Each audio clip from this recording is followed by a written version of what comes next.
siguiendo con las formas de contaminación, el tercer núcleo de esta materia de problemática ambiental, vamos a ver la contaminación visual, ¿sí? Vamos a ver estos aspectos sobre esta contaminación.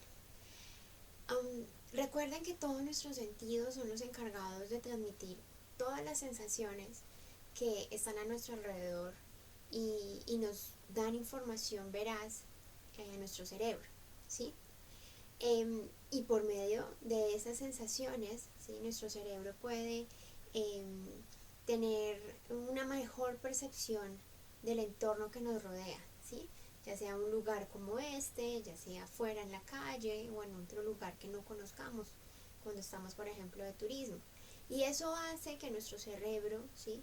tenga reacciones psicofísicas, ¿sí? en nosotros y crea nuevas conexiones neuronales y recuerdos en nuestro cerebro, ¿cierto? Y es por medio de nuestros ojos que también nuestro cerebro pues nos avisa, ¿sí? Nos ayuda también a memorizar porque es lo que leemos, lo que vemos, ¿sí? Mucho más fácil en nuestro entorno, ¿cierto? Nuestros ojos son unas máquinas muy complejas, ¿sí? Nuestra retina puede tener o retener una imagen durante 0.1 segundo, ¿sí? Y esta llevarla a la cabeza y serían muchísimas imágenes de 0.1 segundo como si fuera una película, ¿sí? Lo voy a poner acá como si fuera una película, ¿sí? de las que vemos en cine, ¿sí? De hecho, esa fue la inspiración para hacer estos rollos de cine y hacer cuadro a cuadro nuestras películas que vemos con todos los efectos y demás, por ejemplo, en Cine Colombia o Cinemark, ¿cierto? Y esa es una información visual precisa, ¿sí? Que retiene a nuestro cerebro a corto plazo, pero si es repetitiva, esta se va a quedar ahí y nos va a ayudar también a memorizar ciertos aspectos, como por ejemplo cuando estudiamos para un examen, ¿cierto? Así que nuestros ojos también han sido la inspiración incluso para grandes artistas como Leonardo da Vinci y de otras tecnologías, ¿cierto? Como la cámara fotográfica. ¿Sí? De ahí los lentes de la cámara fotográfica tienen muchas similitudes y semejanzas con nuestros ojos, ¿sí? La lente de las cámaras y la córnea del ojo cumplen las mismas funciones, ¿sí? Es esa cámara oscura donde se refleja, ¿sí? La imagen, por ejemplo lo que yo estoy viendo en este momento, está en otra forma, ¿sí? La toma en la forma contraria, nuestro cerebro hace la conexión allá para que nosotros la veamos supuestamente como es correctamente, con los colores correctos, ¿sí? Por ejemplo, la pupila cumple la función del zoom de la cámara, ¿sí? La pupila se expande y es como hacer un zoom out, la pupila se contrae y es como hacer un zoom in. Es exactamente ese mismo funcionamiento que tiene una cámara, por poner un ejemplo, ¿cierto? También se abre con el obductor de la luz, ¿sí? Cuando uno abre o cierra la cámara también para hacer entrar luz. Entonces, tiene muchísimas similitudes y pues bueno, de ahí también la inspiración para estos aparatos. ¿Cómo funciona la anatomía de nuestros ojos? ¿Sí? Son estructuras tanto externas como internas, ¿sí? Externamente pues tenemos nuestras cejas, ¿sí? Que son como una manera de cortinita junto con los párpados, ¿sí? Para proteger nuestros ojos, ¿sí? Nuestra cavidad, nuestro ojo, ¿sí? De cualquier basura, de cualquier intromisión, ¿sí? Que nos pueda caer ahí. Las glándulas lagrimales lo que hacen es lubricar nuestros ojos, ¿sí? Precisamente para que estos no se resequen, también para repelar mugrecitos o basuritas que nos puedan llegar a irritar el ojo, ¿sí? Y dentro, ¿sí? De esa cavidad ocular, pues tenemos esto, ¿sí? Esta es la formación de nuestro ojo. Aquí está la pupila, está el iris, ¿sí? La esclerótida, que es la parte más externa de nuestro ojo interno, nuestra parte del ojo interno. Esta es la retina, ¿sí? Esta es la retina, ¿cierto? ¿Sí? Y aquí la retina tiene con las conexiones neuronales, aquí están los nervios ópticos, que cuando la gente tiene accidentes y tienen un accidente y les chocan y se les parte el hueso ocular, posiblemente también puede haber un corte en el nervio óptico y quedar ciego, o cuando hay enfermedades, hinchazón de esta área, el nervio óptico pues se asfixia y puede también morir. En fin, todas las enfermedades relacionadas con la ceguera, ¿sí? También hay personas que nacen sin retina, sin esta conexión con el nervio óptico, y por eso los trasplantes también de retina para ayudarlos a ver, ¿cierto? Entonces, a grandes rasgos, este es nuestro ojo, ¿sí? ¿Y cómo funciona? Pues funciona a través de lo que nosotros vemos, ¿sí? Con esas conexiones neuronales, con esos nervios ópticos, van directamente al cerebro todo lo que se registre con nuestros ojos. Lo mismo como pasa con una videocámara, ¿sí? La videocámara lo registra, ¿sí? Lo pasa a una consola de video y esta lo transmite en un televisor, ¿sí? Exactamente es lo mismo. Con la diferencia de que nuestro cerebro hace una transformación de posición de las imágenes y nosotros vemos las imágenes correctamente, ¿sí? Como tienen que ser, ¿sí? Con los colores que tienen que ser.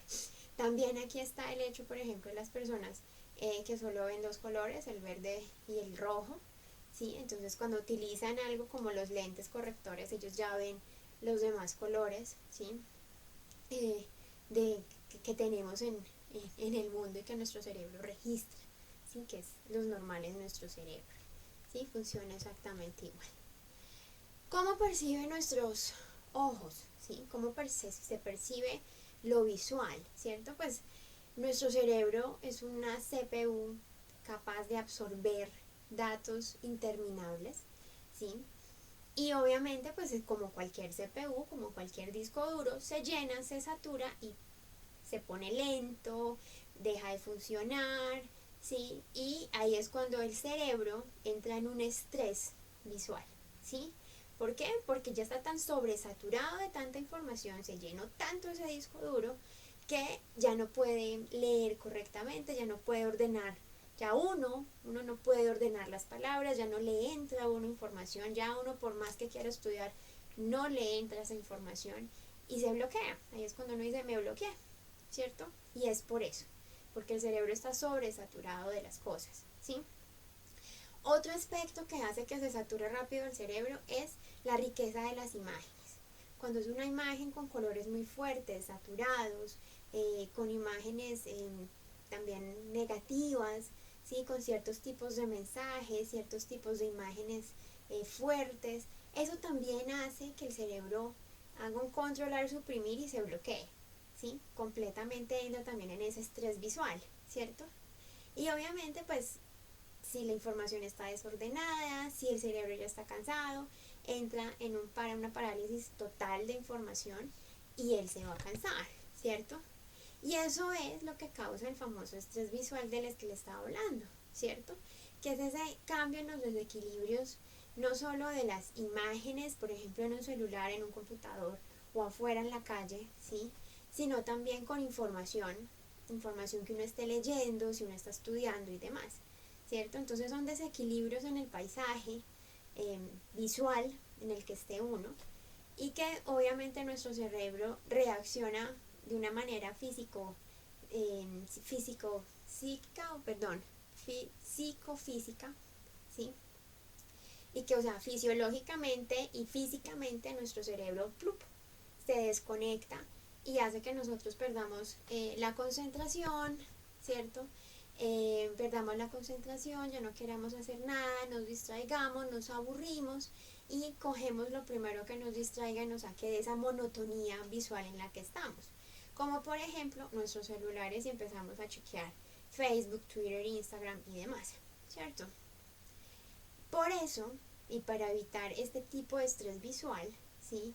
Los diseñadores gráficos, los publicistas, ¿sí?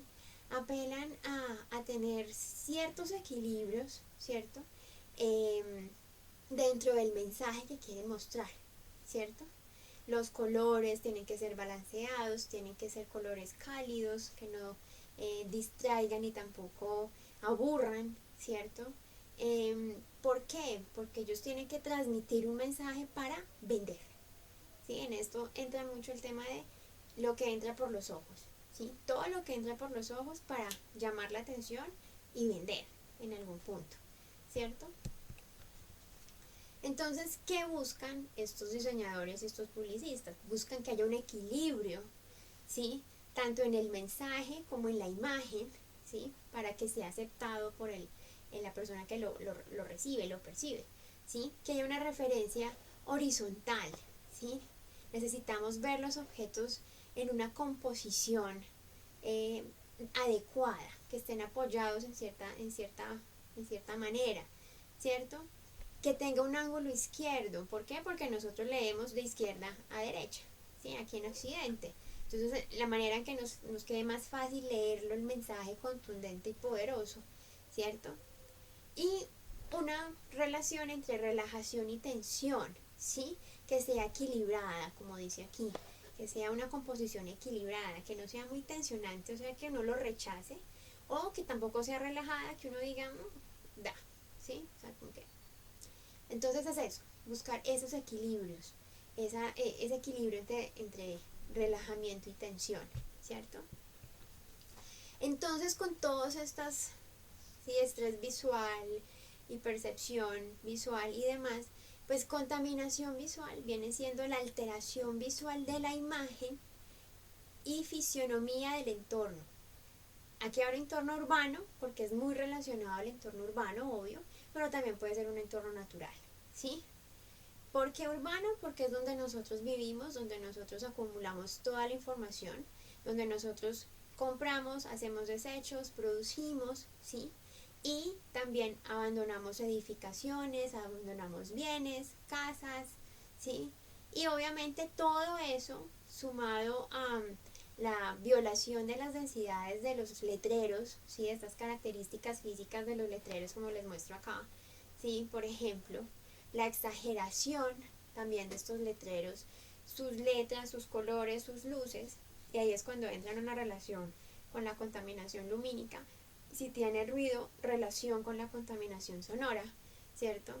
Que hace que sea una publicidad pesada, una publicidad eh, llamativa pero no atractiva para algunos, de pronto para otros. Recuerden que en los sentidos es cada quien con su cerebro y su percepción. Para algunos puede ser bueno, para otros puede ser negativo, ¿sí? Entonces hay que tener eso en cuenta, ¿sí? También se puede considerar a la contaminación visual como la falta de belleza, ¿sí?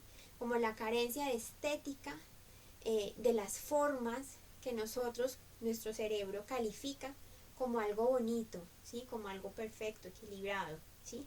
También se puede considerar la contaminación visual como eso, ¿sí? Entonces, la contaminación tiene sus fuentes, ¿sí? Las fuentes son las vallas y los anuncios, el cableado eléctrico, de teléfono o de televisión, esos que están en los postes, la arquitectura también, las basuras y la luminosidad de la publicidad, ¿cierto? Entonces vamos a ver cada uno de ellos con cierto detalle, ¿cierto? Las vallas y anuncios, ¿sí? Todos hemos visto vallas y anuncios, todos hemos visto la publicidad de restaurantes, de locales, de bares, de eventos, ¿sí? Por doquier en nuestras ciudades, ¿cierto? Y obviamente hay que tener en cuenta en ese equilibrio que les hablaba antes, porque si bien pongo estos ejemplos muy claros de ese desequilibrio de letreros, ¿sí? La idea es vender, invitar a la persona a entrar al restaurante, al club o comprar, ¿sí?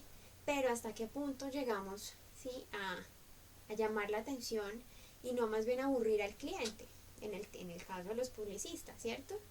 Y que obviamente uno pierde la atención, uno no sabe qué comprar, en dónde comer, de qué está antojado, y se pierde en un mar, ¿sí? De carteles y vallas sin saber realmente, y al final, eh, sin saber realmente qué comprar, y al final uno se desanima y dice, no, ya no quiero.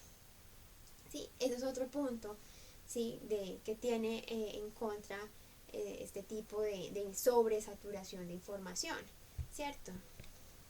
Por ejemplo, también vale la pena el cuento de la creatividad de estos publicistas, ¿sí? Cómo utilizar esa creatividad a la hora de vender, por ejemplo, y aprovechar el espacio físico que ellos tienen a su alrededor, como por ejemplo esta valla de cortador de vellitos nasales, ¿sí? Este trimmer, por ejemplo. O por ejemplo esta publicidad en España, ¿sí? De política, en el que vamos ciudadanos de un partido político y apoya, o ellos ayudaron, digámoslo, los publicistas, a darle sentido un poco chistoso de vamos, pero vamos a un club, ¿sí? De chicas, por ejemplo, ¿sí? O incluso, ¿sí? Este llamado eh, a ir a este tipo de lugares, por ejemplo, a vender este tipo de cosas, ¿sí? También, desafortunadamente, estas vallas atentan contra el medio ambiente en el sentido de cambiar fuentes naturales, por decirlo así, cambiar árboles, arbustos, belleza natural que se puede instalar en las avenidas por este tipo de vallas, un poco violando las restricciones ambientales de algunos lugares. Como por ejemplo este letrero en el que se está usando algunos arbustos para llamar la atención sobre una medicina, ¿cierto? O violando los límites y poniéndolo encima o sí, prácticamente sobre los arbustos.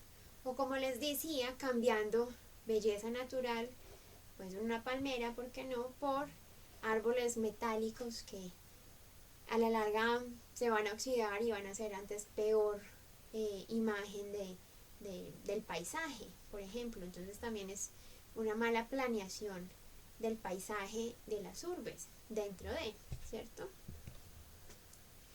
También otra cosa que hay que tener en cuenta en esta contaminación con vallas o esta fuente es el contenido del mensaje, ¿sí? No solo la creatividad, sino el contenido del mensaje. Muchas veces es una fuente distractora de los transeúntes, ¿sí? ¿Por qué? Porque la gente necesita vender, estos publicistas necesitan vender y obviamente tratan de llamar la atención como sea para que la gente compre, ¿sí? Utilizan artistas, deportistas, por ejemplo, ¿sí? En ciertas poses provocativas o en ciertas o con ciertas uso de ropa interior y demás.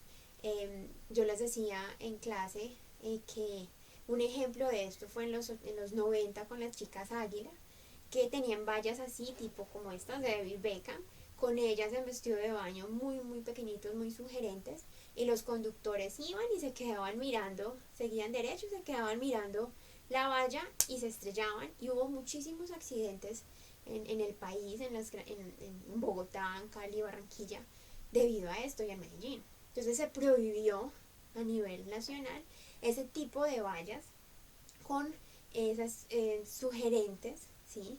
Con chicas en trajes de baño y demás, porque producían accidentes automovilísticos graves, ¿sí? También, ¿sí? No hay el que esté andando a pie por el andén y no se fijó y metió el pie donde no es, se cayó, se rompió el alma, también pasa, no solo con vallas, sino también utilizando el celular, ¿sí? Que se van con el celular aquí chateando, ¿sí? No miran su entorno y se los lleva un carro, meten el pie donde no es, y también eso está pasando a nivel mundial ahora que utilizamos tanto el celular. O también, como esta campaña que tenía una empresa de publicidad en Estados Unidos para llamar la atención de que compraran sus espacios para publicitar en ellos. Y ellos mismos inventaron esta publicidad un poco graciosa, ¿sí? En la que hablaban de que entre más rápido publicite aquí, mejor, ¿sí? Porque iban mostrando a lo largo de la avenida diferentes tipos de imágenes de este señor quitándose cada una de las prendas, sugiriendo que sí, la próxima era un poco más atrevida. Entonces también es una manera de llamar la atención y de vender de los publicistas, ¿sí? Y también hubo gente que iba despacio a una velocidad, ¿sí? Porque quería ver cómo terminaban las vallas, si llegaba a un término más atrevido o no. Entonces hay que tener cuidado con este tipo de publicidades y de vallas. Y aquí está la relación con la contaminación lumínica, ¿sí? Y ese es el uso excesivo de luces, también de sonido, de ruido, que eso también lo vimos en contaminación sonora, y que han llamado la atención de muchísimos lugares del mundo, ¿sí? Las Vegas, New York, el centro de Hong Kong, de Pekín y demás, que tienen estas características, ¿sí? de muchos letreros, Las Vegas también, ¿sí? Para invitar a la persona a ver la obra, por ejemplo, en Broadway, o a entrar a un casino en Las Vegas, a comprar y demás, ¿cierto? Pero esto satura tantas imágenes, tantos luces al mismo tiempo, sonidos al mismo tiempo, porque no es solo la luz, ¿sí? Sino el bullicio de la gente tomando fotos, haciendo aquí, allá, el turismo de estos lugares es muy pesado, es muy grande, y también para personas que son sensibles, ¿sí? A este tipo de bullicio, de luz y demás, puede ser sobreacogedor y puede producir ansiedad, nerviosismo, un ataque de pánico incluso, ¿sí? Entonces, digamos, se sobrepasan los límites con estas imágenes muchas veces, ¿sí? Entonces también aquí entra esa relación con estas dos contaminaciones, lumínica y sonora, ¿sí? Por ejemplo, Las Vegas, recreando los pedacitos de grandes ciudades, la Torre Eiffel, ¿sí? Por ejemplo, el Empire State por ahí también está. Entonces, es sobre aquí Hong Kong, ¿sí? Definitivamente produce mucha ansiedad estos lugares para muchas personas. Las redes y cables, ¿sí? Nuestro tendido de cables eléctricos y de televisión y de telefonía, ¿sí? También hacen parte como fuente de contaminación visual, ¿sí? ¿Por qué? Porque sobrecargan las antenas, tapan el paisaje, ¿sí? Sobrecargan el paisaje también, y incluso ha sido un problema desde hace muchísimos tiempos en nuestras urbes. Tapan los monumentos históricos y se han hecho soluciones frente a esto, ¿cierto? ¿Por qué? Pues porque, digamos, el boom de antes y el que va a seguir después de todo lo que estamos viviendo es el turismo, ¿sí? Siempre va a haber turismo y siempre va a haber lugares que uno quiera visitar y tomar fotografías, pero que queden solo el lugar y no con el cable detrás de uno de ese sitio, ¿cierto? Entonces también eso no es atractivo a la hora de, ¿sí? Y obviamente, a medida que nuestras comunicaciones avanzan, a medida que nosotros somos más, pues consumimos más celular, más computador, hay televisor por cuarto en una casa, ¿sí? Entonces eso se necesitan más cables. De hecho, también hay contaminación visual dentro de las casas, porque hay muchas personas que no nos gustan ver cables, entonces tenemos las cositas estas blanquitas que nos tapan los cables porque no los queremos ver, ¿sí? No quiero que se me vea la casa fea, ¿sí? Muchas mamás piensan así. Entonces también, ¿sí? Y más si hay un televisor por cuarto, entonces imagínense el mundo de cositos plásticos para tapar cables y demás. Entonces estamos convirtiendo, como dice aquí, a nuestras ciudades en una selva de torres de metal, ¿cierto? Este es el ejemplo que les tengo de Chipre, ¿sí? Por eso es que dice, sí, las torres de Chipre, ¿sí? Porque es un lugar específico y característico ya del barrio, ¿sí? Y ahí es cuando tenemos que ponernos en el considere, digo yo, y preguntarnos que en qué momento nosotros como comunidad, como ciudadanos, preferimos ver cables y torres de electricidad y torres de comunicación como están aquí, ¿sí? En vez de árboles, en vez del paisaje verde de nuestros árboles, ¿sí? Es claro que necesitamos estas torres y hay torres a nivel de montaña, ¿sí? Nosotros en las grandes montañas, lejos en las montañas, allá en el pico más alto hay una torre que nos rebota y nos da la comunicación a todos, pero también hay que tener cuidado con ese paisaje, ¿sí? de montaña, bonito, natural, y no alterarlo muchísimo con este tipo de torres, ¿cierto? En nuestros hogares también ver estas imágenes de torres eléctricas sobresaturadas con cantidad no solo de la eléctrica, sino de internet, de telefonía, que es la misma, ¿sí? Pero no solo es una compañía, sino que son 4 compañías, cada una con su cable, ¿sí? Entonces imagínense, más la electricidad, pues se vuelve esto una maraña loca de cables, y mucha gente vive con y abre la ventana y ¡pum! Ve el cable en vez de ver, no sé, el edificio del frente o la montaña del fondo o simplemente ver el cielo, ¿sí? No, sino que se enfrenta a este tipo de contaminación visual, maluca, ¿cierto? Entonces también altera la percepción de lo visual de las personas que viven cerca a estas marañas de cables, ¿sí? Lo que les decía anteriormente, hay algunos lugares del mundo, sobre todo los europeos, están transformando sus ciudades, sus lugares turísticos, por esto, por redes subterráneas de electricidad, de cables de electricidad y también de comunicación, para que su atractivo y la gente se enfoque en los monumentos, ¿sí? Y no se interrumpa y se contamine visualmente su fotografía con un cable negro atravesándolo. Y esto es una de tantas ejemplos que hay de limpiar esa carga visual de los lugares arquitectónicos bonitos, famosos, atractivos para el turismo, por ejemplo, ¿sí? La arquitectura, un poquito polémico también esto, porque dependiendo del estilo de cada quien, si le gusta la arquitectura o no, y dependiendo del estilo de la arquitectura que le gusta a esa persona, pues va a ser agradable o no a la vista cierto tipo de edificaciones y diseños, ¿sí? Pero está claro que ha afectado la calidad visual un mal diseño arquitectónico y un mal planeamiento arquitectónico de una ciudad, de una urbe, ¿sí? Ejemplo, aquí en Las Vegas con sus copias de ciudades, sus miniscopias de ciudades, pues esto no es atractivo, tal vez para algunas personas puede ser atractivo, para otras no, ¿cierto? Y eso hace que un mal diseño de ciudad implique otro tipo de cosas, no solo que la ciudad sea bonita o no, sino también contaminación del aire, por ejemplo, ¿sí? Como es en el caso que tiene Hong Kong y Corea del Sur, tiene más que todo problemas de contaminación térmica con las islas de calor urbana, problemas de contaminación de aire, de movilidad. Entonces, ¿por qué? Porque es una ciudad altamente poblada o densamente poblada, ¿sí? Con, en el pasado, con faltas de control de construcción, de altura, de densidad, de materiales también, y porque está sufriendo, y en este momento está sufriendo modificaciones también arquitectónicas, pensando en ese medio ambiente urbano que se ha venido siendo perjudicado en los últimos 20 a 25 años, ¿sí? Y como ven, para muchos puede ser una ciudad atractiva, pero personalmente digo no gracias, porque las personas que viven aquí detrás de toda esta maraña de torres de concreto se están perdiendo la belleza de la bahía, se están perdiendo la belleza del océano.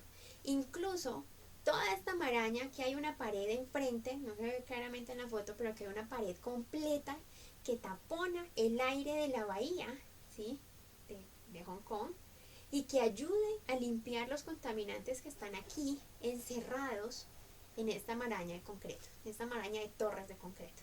Entonces, ahí hay una relación también con la contaminación del aire, ¿sí? Entonces, esto afecta significativamente, claro que sí. Y aquí también vemos cómo tiene una relación esta arquitectura con la contaminación lumínica y sonora, ¿sí? Ejemplo, Las Vegas. Si ustedes ven, tiene luces por doquier, más iluminada incluso no puede ser, ¿sí? La bulla de los transeúntes, la bulla de los casinos, de los letreros de los casinos, de la gente invitando a entrar al casino o restaurantes, de tómense la foto con Elvis y todo este cuento, también contribuyen a que esta arquitectura, que puede ser llamativa para ir a turistear una semana, para los lugareños puede ser un poco agobiante también, ¿sí? Otro aspecto de la arquitectura, y es ese diseño urbano, ese diseño que les hablaba antes. Para algunos tener un centro de ciudad con esas torres, con ese diseño, puede ser atractivo, para otros no, vuelve y juega. Aquí también entra eso que les decía antes de la contaminación del aire dentro del centro de la ciudad, la contaminación térmica por la isla de calor urbano que se presente allí, ¿sí?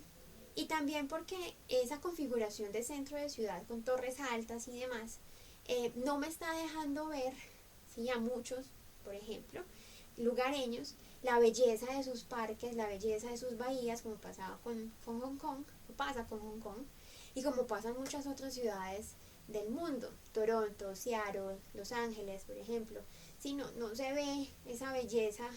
¿Por qué? Porque hay una torre compitiendo por por otra, ¿sí? Con otra, para que a ver cuál se gana la visión de esa bahía o de ese bosque o de las montañas. Sí, también hay que tener eso en cuenta. Entonces también ese mal diseño o esa competencia arquitectónica por tener la torre más grande o más bonita hace que la visión de esa naturaleza sea para muy poquitas personas, ¿cierto? Las basuras, claro, las basuras son otra fuente de contaminación. Eh, Nadie le gusta ver basuras en la calle, nadie le gusta ver basuras en la esquina o esos tóneles gigantes de basura que tenemos, por ejemplo, en las esquinas de algunos barrios. Es desagradable y ahí entra con la contaminación de olores a jugar también. Entonces, esa relación que tienen estas dos no es atractivo, es desagradable y pues hay una problemática detrás de todo esto, ¿cierto? Y es que la causa principal de todos estos desórdenes es una falta de legislación adecuada, ¿sí? Eh, Hay falta de fiscalización, hay falta de regulación, hay falta de estándares unificados, ¿sí? Hay falta de que estén encima verificando si hay o no violaciones al sistema, por decirlo así, ¿cierto? Lo que yo les decía de Hong Kong.